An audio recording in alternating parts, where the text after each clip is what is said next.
Hello, kitties.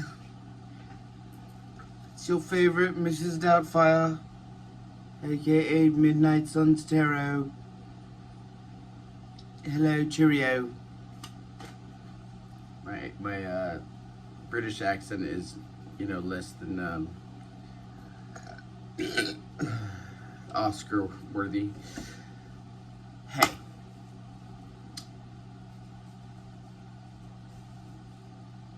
Let's stop hating our dads.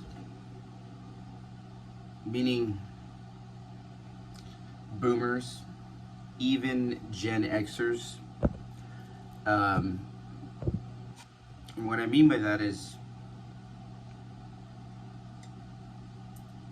do as I say, not as I do.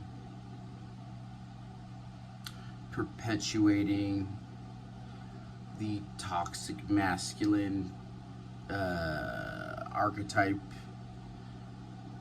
the advantages they had as a baby boomer or whatever time they did in the golden era.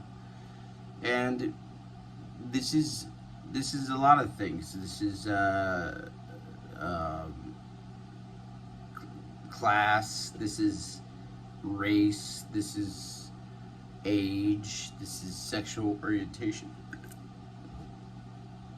and it's specific things that have came out of that, which are like PTSD on any account. But the thing that I want to just give to you, something new to take from this, is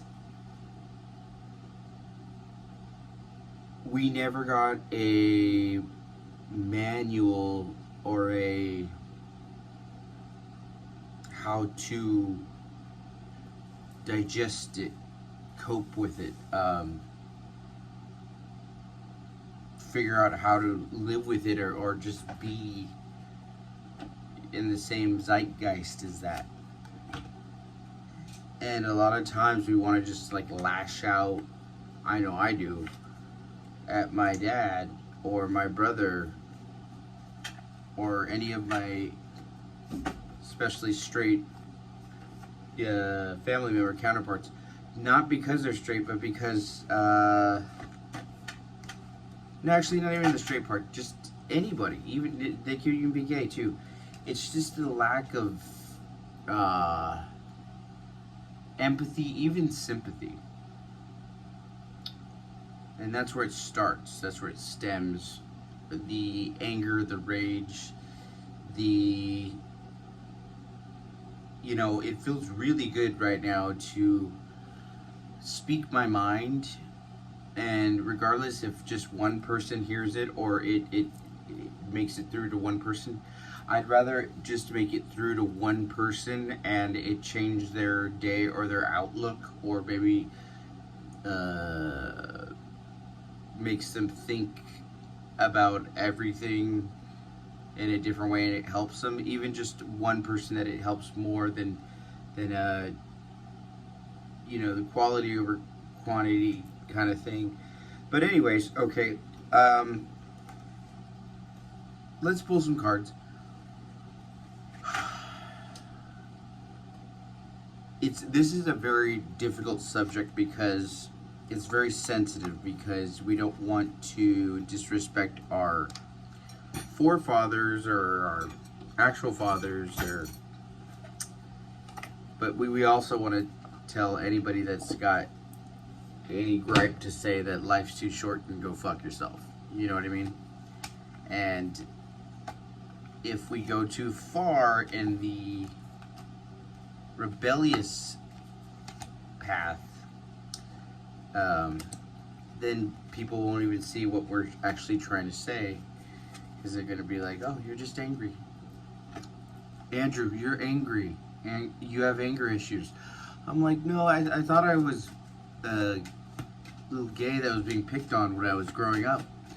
I went from a little gay boy that was being picked on up until about 18, 19 years old, to an angry drunk all in my 20s, to a castaway in my 30s, and now I'm coming back at 38. I am intellectual. I am valuable. I'm worth something. And just because I didn't go to a university or take the same steps as everybody else, I still have a value and I still should be invited to the fucking dinner table because I have worked my ass off to be a good human being. And I'm angry. And I have every right to be.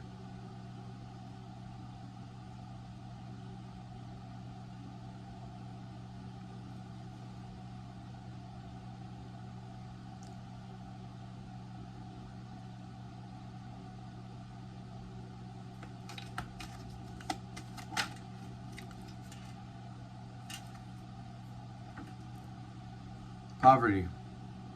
Probably can't see that because I need to put the light on better. Hold on,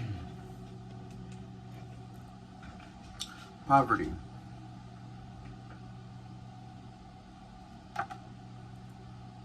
$37. That's funny. I'm 38, but poverty. It's poverty conscious.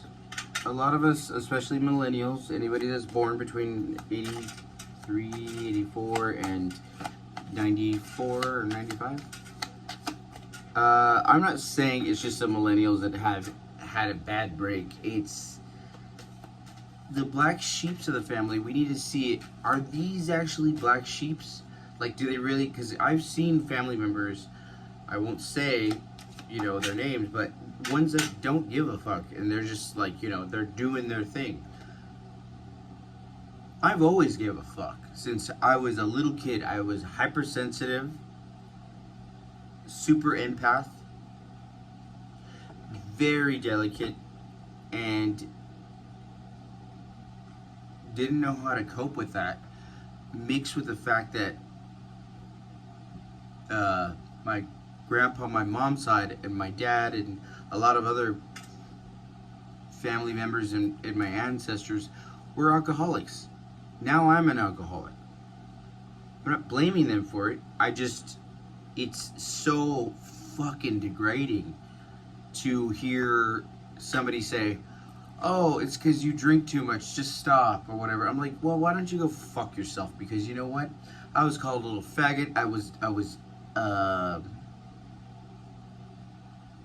discounted. I was disregarded. I was everything growing up. Made fun of. And I don't want this to be a thing of wah because I'm over it.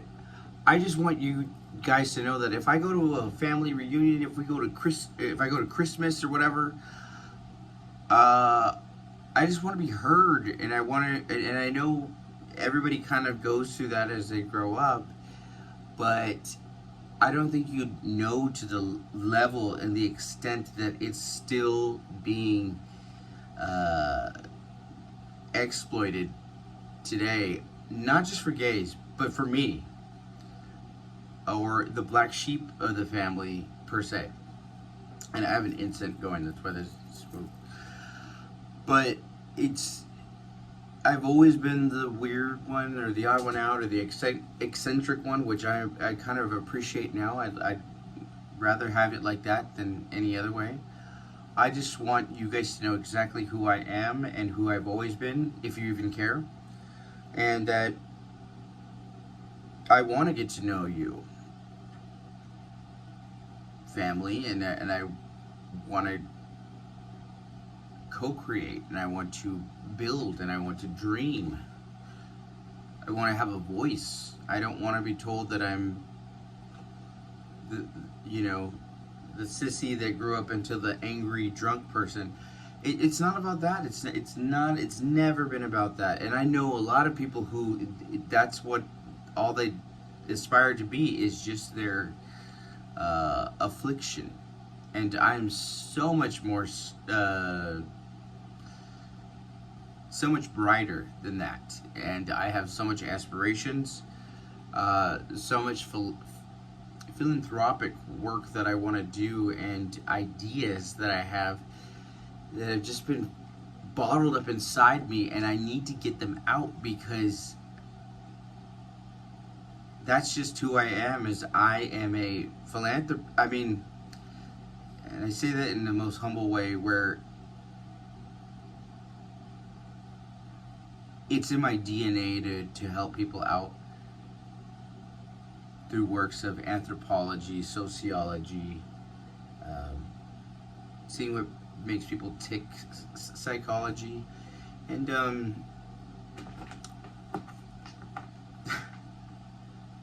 kittenology. No, but like possibly rapid transformational therapy, or maybe like hypnosis or something like that. But there's so much I want to do, so much I'm interested in, and so much I've been studying, as well as, oh, if I only had enough time in the day, I wish you could ask me questions if you care. I mean, if whoever's watching this is wondering why I'm making this video.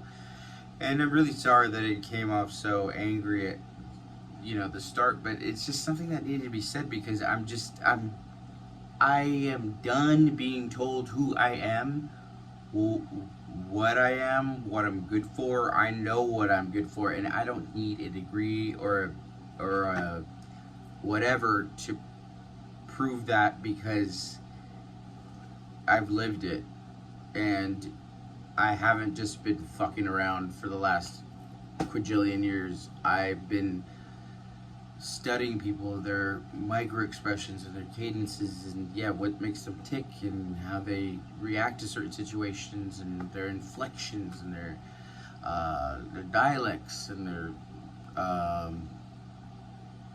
response times, and mannerisms, and hand movements, and how they act with animals, and if over time they're consistent, and if they're genuine, and they have a pure heart, and what they're really thinking on the inside. It's psychology to see. That's where I F up, is I forgot the psychic abilities, super empath. Dealt with a lot of narcissists, a lot of covert narcissists, and that's the worst.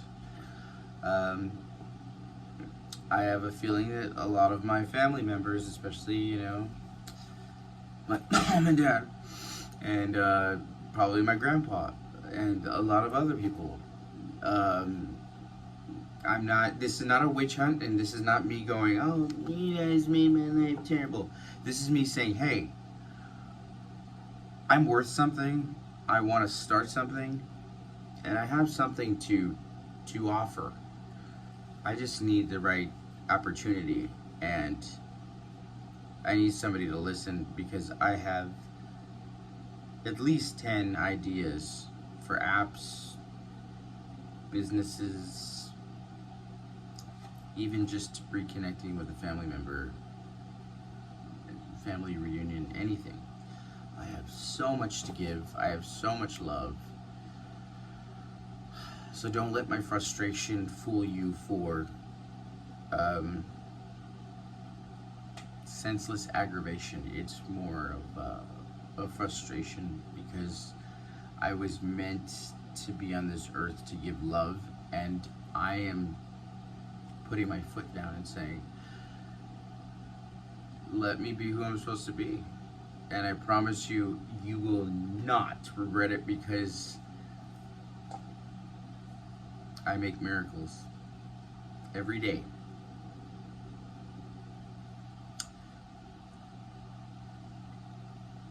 Message me.